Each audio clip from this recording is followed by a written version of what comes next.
Hi, I'm Mark Green with the Oklahoman in Washington. Well, House Democrats got their man this week. They nailed Republican Congressman Joe Wilson's hide to the House chamber wall with a resolution of disapproval after Wilson's outburst during President Barack Obama's recent health care address.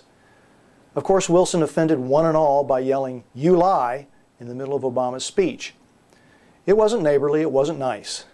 You know, lawmakers really should save the brawling for the cloakrooms and corridors of the Capitol building, lest anyone think the United States Congress is a gang of ruffians.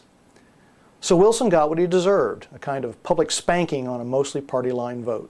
It was just the second time this decade the full House has admonished one of its own, which when you think about it is pretty amazing considering the shenanigans that go on up here.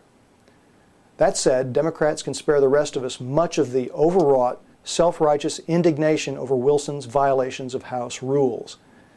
People call other people liars up here all the time. Wilson had had enough of the sleight of hand on health care, and unfortunately for him, his boiling point came in the middle of a primetime presidential address. Not good. Still, the point remains that the president and his allies have a big credibility problem on health care. In a column for Newsweek magazine, George Will runs through a litany of double talk and out-and-out deceptions Obama and his ilk have used trying to sell their plan. The effect is growing public skepticism about Obama's proposals.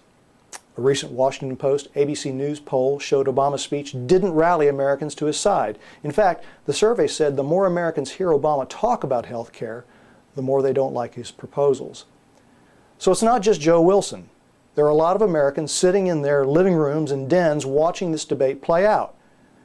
Unfortunately for the president, a growing number of them, like Wilson, are yelling things at their TV sets, frustrated and angry. It's a mood and a movement Obama and his allies continue to dismiss at their peril.